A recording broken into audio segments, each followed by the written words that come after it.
তো বন্ধুরা আজকে আমরা করছি আলু টমেটো দিয়ে, আর সাথে আছে কিন্তু আমাদের সাজনা ফুল, ওটা দিয়ে করছি আমরা আজকে এই রেসিপিটা। তো চলুন বন্ধুরা শেয়ার করি, আর ওটা দেখার আগে অবশ্যই ভিডিওটা লাইক সাবস্ক্রাইব করে দিবেন।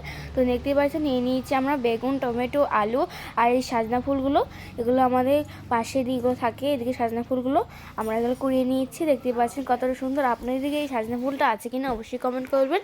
তো বন্ধুরা এই রেসিপিটা দেখে আজকে করে দেখাচ্ছি আপনাদেরকে।